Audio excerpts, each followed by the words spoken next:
Olá, minhas amigas e meus amigos de reflexões que me fazem tanto bem. Desejo, de coração, que nossas conversas tragam algo de bom para vocês também. Vivemos tempos em que muito se busca o rápido, o fácil e o indolor. Eu peço licença para abordar essa expressão do ponto de vista da espiritualidade, que é o interesse das nossas conversas. Entre as verdades inequívocas que reinam na evolução das criaturas, está a necessidade do esforço próprio para alcançar a ascensão. O que isso quer dizer?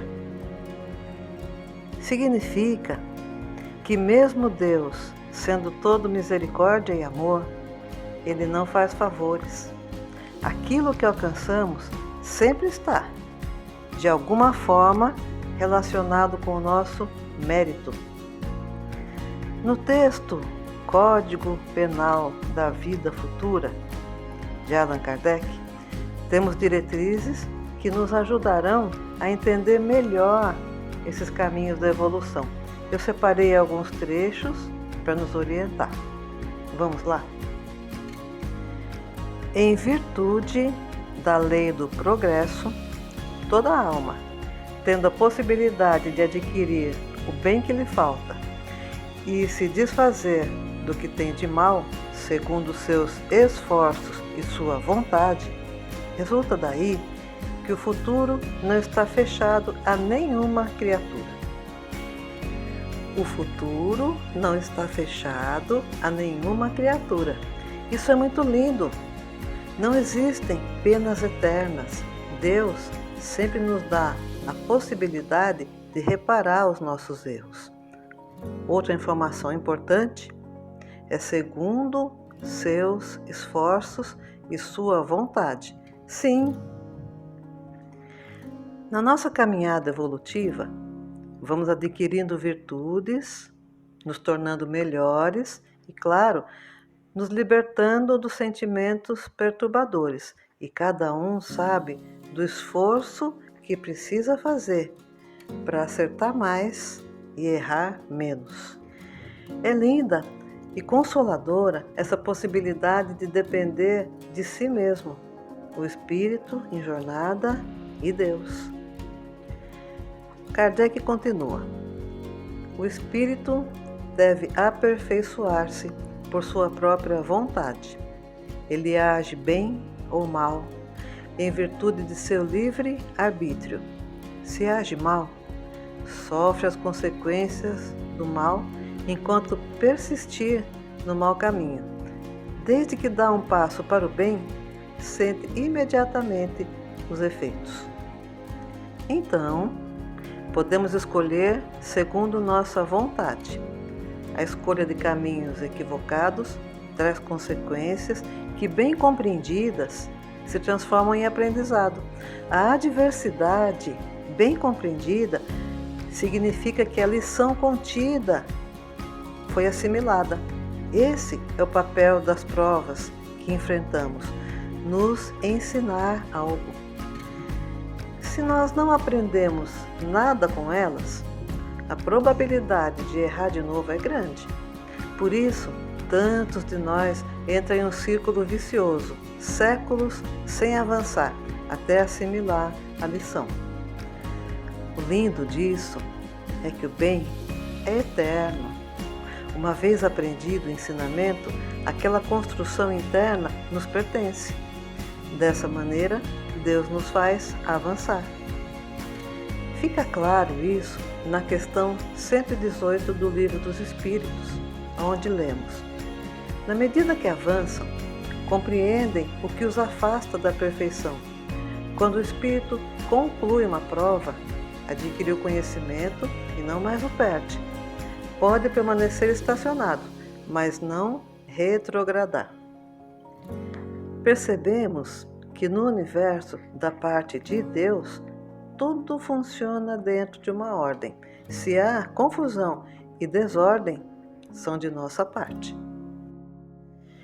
gostaria de trazer para a gente um pequeno trecho do texto 7 razões pelas quais um cientista crê em Deus, do Dr. Cress Morrison, ex-presidente da Academia de Ciências de Nova York, em que ele fala das leis que mantêm o equilíbrio da vida na Terra, para pensarmos nesse Deus que mantém os astros em seus lugares. Dr. Morrison convida os homens a meditar que a vida não é obra do acaso. Olha que bonito. Por uma determinada lei, a lógica, nós podemos provar que o nosso universo foi projetado e executado por uma inteligência sofisticada e não é obra do acaso. Uma inteligência superior calculou a temperatura da superfície do Sol e sua distância da Terra ideais, que dá à Terra uma tépida sensação de calor. Se, por acaso, a Terra estivesse mais próxima, seria destruída pelo calor. Se estivesse mais afastada, seria destruída pela falta de calor dos raios ultravioletas e infravermelhos que mantém o nosso equilíbrio metabólico. Valeu, Dr. Morrison. E ele continua. A nossa atmosfera foi programada e medida para nos proteger. Sabe-se que caem sobre a Terra diariamente cerca de 50 milhões de meteoritos. Se, por acaso, a atmosfera da Terra fosse apenas 1 quilômetro mais rarefeita, a vida no orbe seria impossível, porquanto que se não fosse por essa atmosfera que pelo atrito os rala e dissolve, a Terra seria bombardeada milhões de vezes por dia, lavrando incêndios e destruições. Nossa Senhora, né? Se a distância entre a Lua e a Terra fosse menor do que é, a pressão magnética dos satélites sobre os mares faria levantar ondas tão altas e terríveis que estas marés destruiriam totalmente a vida na Terra, lambendo os picos mais altos do Himalaia. Que precisão, né, minha gente? Logo, uma inteligência matemática e superior estabeleceu as condições para a vida na Terra e é evidente, deste e de outros exemplos, que não há uma única chance em bilhões para que a vida no nosso planeta fosse o resultado de um acidente. Muito obrigado, Dr. Morrison. Pessoal, esse mesmo Deus, inteligência suprema, que cuida de tudo para possibilitar a vida na Terra, criou leis que regem os nossos destinos, de acordo com as nossas escolhas. É importante ter em mente que Deus não se ocupa de nos aplicar castigos. Confia nesse Deus e na perfeição de como funciona a justiça divina. Mesmo sem conseguirmos entender ainda, importa ter em mente que o universo é regido por leis.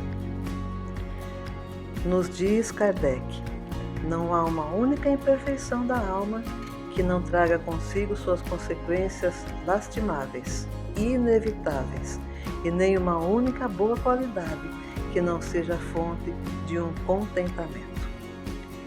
Poderíamos dizer que é assim que funciona a lei de causa e efeito. É isso, pessoal. Deus nos dá quantas chances forem necessárias para refazermos os caminhos equivocados, repararmos o mal praticado, divide os nossos débitos em parcelas que possamos suportar. No entanto, refazer, reparar, saudar, será sempre tarefa nossa, para que possamos fixar o aprendizado, adquirir a experiência, conquistar o mérito. Falando em reparar, que é o que nos desvencilha do passado e nos permite avançar, Kardec, no Código Penal da Vida Futura, nos explica como é esse processo. Vejamos. O arrependimento é o primeiro passo para o aperfeiçoamento, mas sozinho não basta. É preciso ainda a expiação e a reparação. Arrependimento, expiação e reparação são as 3 condições necessárias para apagar os traços de uma falta e as suas consequências. O arrependimento suaviza as dores da expiação, dando esperança e preparando as vias da reabilitação. A expiação consiste nas provações físicas e morais que são a consequência da falta cometida. A reparação se realiza fazendo o que se devia fazer e não se fez, cumprindo os deveres que foram negligenciados ou ignorados, as missões nas quais se falhou, praticando o bem contrário ao que se fez de mal, isto é, sendo humilde se foi orgulhoso, terno se foi duro, caridoso se foi egoísta, benevolente se foi malevolente, laborioso se foi preguiçoso, útil se foi inútil, temperante se foi dissoluto, um bom exemplo se deu mau exemplo e assim por diante. Essa é a lógica de como as coisas funcionam e é consoladora.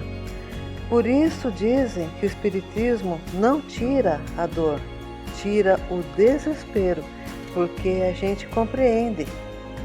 Então, na espiritualidade, para espíritos como nós, rápido, fácil e indolor é bem pouco provável.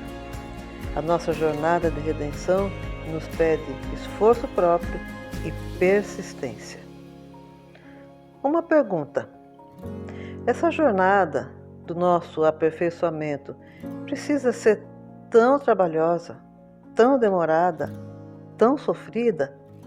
Na questão 117 de O Livro dos Espíritos, temos a seguinte orientação: depende dos espíritos apressar o seu avanço para a perfeição? Certamente, eles chegam mais ou menos rapidamente segundo o seu desejo e a sua submissão à vontade de Deus. Uma criança dócil não se instrui mais depressa do que uma rebelde? Por que a resposta fala em submissão à vontade de Deus? Olha, passando para a questão 630 do mesmo livro, nós lemos: o bem é tudo que está de acordo com a lei de Deus, e o mal é tudo o que dela se afasta. Então é isso, estar de acordo com a lei de Deus. Vamos pensar. Olha só, agir assim nos aproxima do bem e nos preserva de fazer o mal. Tem diretriz mais segura? Se conseguirmos atender à vontade de Deus, evitaremos os erros e as suas consequências. O que atrapalha é a nossa rebeldia. Como diz o nosso querido Emmanuel, rebeldia complica os melhores planos da vida. Revolta é atraso lastimável em qualquer organização. Os amigos benfeitores nos dizem que o nosso destino é a felicidade, que Deus nos criou para sermos felizes. Existe uma condição apenas. Eles nos ensinam que é impossível ser feliz sem amar, que precisamos aprender a amar. A única condição para termos essa felicidade é que precisamos amar. Aí é que nos complicamos. Nós sabemos amar.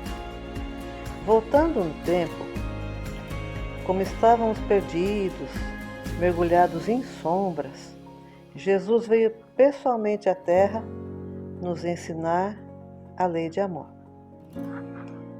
E disse para a gente: amarás o Senhor teu Deus de todo o teu coração, de toda a tua alma e de todo o teu espírito.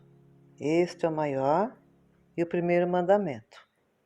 E aqui tendes o segundo, semelhante a esse: amarás o teu próximo como a ti mesmo. Toda a lei e os profetas se acham nesses 2 mandamentos. Como esse é um assunto que nós não dominamos, vamos pedir o auxílio da nossa querida Joana de Ângeles para tentar entender esse amor a Deus. Ela diz: agradece a Deus a tua existência, louva-o mediante uma vivência sadia, exalta-lhe o amor por meio dos deveres retamente cumpridos. Escuta bem. Exalta-lhe o amor por meio dos deveres retamente cumpridos. E cumprir com nossos deveres não seria o mesmo que seguir a lei de Deus? Então, é isso que Ele espera de nós. E é a maneira de demonstrar amor pelo nosso Criador. Na oração Pai Nosso, que o Cristo pronunciou quando os discípulos pediram para ensiná-los a orar, que é sucinta e objetiva, tem lá bem claro: seja feita a vossa vontade, assim na terra como no céu. Com certeza, isso é amá-lo. Sim, o Evangelho segundo o Espiritismo, no capítulo Sede Perfeitos, na parte Instruções dos Espíritos, confirma essa ideia. Lá está escrito: o homem que cumpre o seu dever ama a Deus mais do que as criaturas e ama as criaturas mais do que a si mesmo. Amar as criaturas mais do que a si mesmo é a segunda parte do mandamento de Jesus que nós lemos. Aí aqui tendes o segundo mandamento: amarás o teu próximo como a ti mesmo. Está claro na resposta à questão 632 de O Livro dos Espíritos, onde lemos: Jesus vos disse: vede o que quereríeis que vos fizessem ou não. Tudo se resume nisso. Assim, não vos enganareis. O Mestre não deixou espaço para dúvida. Amar o próximo como a si mesmo. Ou seja, fazer pelos outros o que quereríamos que os outros fizessem por nós. Quando nós aprendemos a amar, isso será natural em nós, mas por agora é necessário muito esforço próprio e persistência. Eu sempre gosto de lembrar o nosso queridíssimo Divaldo Franco, quando ele diz: amar também se aprende. Cada um, gente, sabe o esforço que precisa fazer para conquistar virtudes. Pessoal, a proposta do Evangelho não é para uma vida só. Levaremos muitas existências para realizar em nós as mudanças que Jesus nos orienta. À medida que conseguimos realizar isso, avançamos para o nosso destino, que é ser felizes. Tendo sempre em mente que a soma dos indivíduos forma a sociedade, recorremos ao Evangelho segundo o Espiritismo, no capítulo 11, para entender os efeitos do nosso esforço no progresso do nosso planeta. Lá diz: a prática dessas máximas tende à destruição do egoísmo. Quando as adotarem para a regra de conduta e para a base de suas instituições, os homens compreenderão a verdadeira fraternidade e farão que entre eles reine a paz e a justiça. Não mais haverá ódios, nem dissensões, mas tão somente união, concórdia e benevolência mútua. É uma construção, né, pessoal? E a tarefa de construir essa sociedade é nossa. A boa notícia, na verdade, notícia maravilhosa, é que reencarnarão no nosso planeta espíritos com a missão de nos ajudar nessa empreitada. É a mão benevolente do nosso Criador sempre nos amparando. Nesse momento que nossa Terra está passando, essa sociedade melhor parece algo incerto e improvável. Mas estamos vivendo a transição planetária, gente. E é uma honra estar encarnados no planeta nesse momento aqui e uma responsabilidade imensa. Responsabilidade para conosco e para com a nossa terra querida. Para conosco, sim, porque estamos definindo o nosso destino. Vamos permanecer nesse planeta abençoado, nossa casa que Deus nos deu para vivermos e progredirmos quando ela se tornar um planeta de regeneração? E responsabilidade para com o planeta. É nossa obrigação trabalhar pelo progresso do lugar onde Deus nos colocou.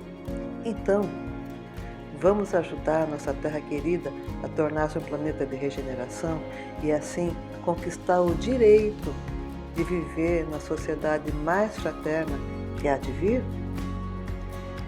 Como diz no finalzinho da belíssima prece de Cáritas: Senhor, dai-nos a força de ajudar o progresso a fim de subirmos até vós. O progresso é também uma lei e é nossa obrigação trabalhar pelo progresso da nossa alma e do lugar onde estamos. Olha, a transição vai se realizar, quer ajudemos ou não, porque parte dos habitantes do planeta alcançou essa condição, estão cansados do mal. É o momento, é isso que significa os tempos são chegados. A Terra será um planeta de regeneração. Então, os espíritos encarnados aqui terão real vontade de ser melhores. Ainda haverá mal, sim, ainda não estarão assim, totalmente regenerados, estarão em regeneração. É um processo, né? Mas o desejo de acertar, de mudar, o desejo do bem estará presente, ajudando nesse processo de reforma interior. Porém, olha só, se não existir de nossa parte um real desejo de melhora íntima, seremos retirados daqui por falta de merecimento para viver em uma sociedade melhor, por não estar no nível de um planeta de regeneração, e seremos levados para continuar nosso aprendizado em um planeta tão rude, tão primitivo quanto os nossos sentimentos. Esse ensinamento dos espíritos é maravilhoso, dá um espetacular sentido para a vida. E não é um sentido qualquer, é para os milênios afora. Ainda somos tão pequeninos, em luta para nos desvencilharmos das nossas mazelas, dos nossos defeitos. Mas Deus conta conosco para um trabalho grandioso, construirmos uma civilização completa. Por quais indícios se pode reconhecer uma civilização completa? Questão 793 do Livro dos Espíritos. Eis a resposta. Reconhecê-la-eis pelo desenvolvimento moral. Credes que estáis muito adiantados porque tendes feito grandes descobertas e obtidas maravilhosas invenções, porque vos alojais e vestis melhor do que os selvagens. Todavia, não tereis verdadeiramente o direito de dizer-vos civilizados, senão quando de vossa sociedade houverdes banido os vícios que a desonram, e quando viverdes como irmãos, praticando a caridade cristã. Até então, sereis apenas povos esclarecidos, que hão percorrido a primeira fase da civilização. Então, percorremos somente a primeira fase da civilização? Por enquanto somos somente esclarecidos? Eu nunca tinha visto dessa forma. Porém, se os benfeitores nos contam, através dos livros espíritas, sobre os mundos ditosos e os celestes que havemos de habitar com o nosso esforço, nos falam sobre ocupar nosso lugar na obra da criação, trabalhando em regime de cooperação com Deus, se o próprio Mestre, nos resgatando das sombras dos nossos erros, disse: podeis fazer o que eu faço e muito mais, nos mostrando que o nosso destino é muito maior do que imaginamos, então deixemos o pensamento e o coração vislumbrarem as esferas mais altas da vida, porque Jesus não dizia nada em vão. Nosso querido Emmanuel nos diz: Jesus não nos pede o impossível, solicita-nos apenas colaboração e trabalho na medida de nossas possibilidades humanas, cabendo-nos, porém, observar que, se todos aguardamos ansiosamente o mundo feliz de amanhã, é preciso lembrar que, assim como um edifício se levanta da base, o reino de Deus começa de nós. Chegaremos lá. Agora estamos em um momento bem decisivo, em que estão encarnados na Terra espíritos muito difíceis, a fim de que tenham uma última oportunidade de escolher o caminho que querem seguir. A psicosfera da Terra está muito pesada, muito ruim, mas como sempre falamos, existem energias negativas, mas existem também as energias positivas, confortadoras, que são um bálsamo para os nossos corações. Com um trabalho diário de vigilância do pensamento e dos sentimentos, conseguiremos estar conectados com as energias benéficas e passaremos por esses dias sombrios. É preciso apegar-se ao nosso Deus, porque sim, Ele cuida de nós. Outra coisa importante para ter em mente é que os destinos são individuais. Os amigos espirituais nos dizem: o mundo pode estar desmoronando ao nosso lado, mas podem nos acontecer coisas boas. Por outro lado, pode estar tudo bem com aquela sociedade e a pessoa enfrentar momentos e acontecimentos terríveis.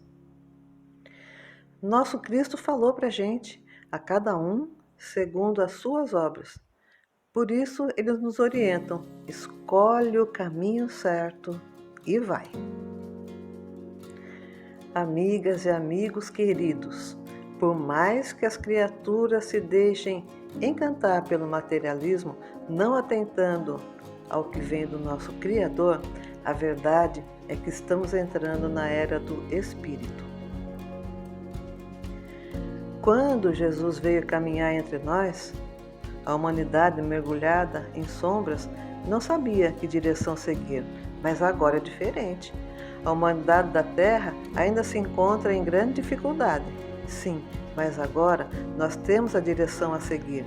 O Mestre veio, esteve conosco, exemplificando tudo quanto ensinava. Deixou sua doutrina imperecível, o Evangelho, que é o mais perfeito código de conduta que poderíamos receber. Ali está o pensamento de um Cristo, um espírito puro, em perfeita sintonia com Deus. O que mais podemos almejar para nos orientar? Mas o nosso Mestre fez mais ainda. Após sua partida, enviou os espíritos benfeitores da humanidade, incansáveis trabalhadores da espiritualidade superior, que nos orientam através dos livros espíritas, de intuições, de sonhos, das diversas tradições religiosas de muitas formas, enfim, para que possamos entender melhor as lições do seu Evangelho. Ninguém pode dizer que não nos foi ofertado, ao longo dos séculos, em nossas múltiplas existências, de alguma maneira tomamos contato com o Evangelho de Jesus. As verdades do Espírito estão franqueadas para todos. Todos têm oportunidade de conhecer. Se ficamos encantados apenas com as coisas do mundo, que são transitórias e impermanentes, e não buscamos o que pertence ao Espírito, que é eterno e imutável, é total responsabilidade nossa ignorar que o Nazareno esteve aqui, a fim de implantar o reino de Deus no coração dos homens. Leon Denis, o apóstolo do Espiritismo, que foi um grande continuador do trabalho de Kardec após sua desencarnação, tem um texto maravilhoso chamado Um Destino Grandioso, em que se dirige ao ser humano da Terra e diz assim: Ó homem, ó meu irmão, tem fé em teu destino, pois ele é grandioso. Nasceste com faculdades incultas, com aspirações ilimitadas, e a eternidade é dada para desenvolveres umas e satisfazeres outras. Engrandecer-te de vida em vida, esclarecer-te pelo estudo, purificar-te pela dor, adquirir uma ciência cada vez mais vasta, qualidades sempre mais nobres. Eis o que te está reservado. Deus fez mais ainda em teu benefício. Concedeu-te os meios de colaborares em sua obra imensa, de participares na lei do progresso sem limite, abrindo vias nobres ao teu semelhante, elevando teus irmãos, atraindo-os a ti, iniciando-os nos esplendores do que é verdadeiro e belo, e nas sublimes harmonias do universo. Muito, muito, muito lindo. Então, sigamos a fórmula de Emmanuel para o nosso progresso. Errar menos para acertar sempre mais. E assim, continua Emmanuel, a cada dia, um tanto menos com o nosso velho eu e um tanto mais com Jesus. Obrigado por tudo, minhas amigas e meus amigos. Ficam em paz e com Deus.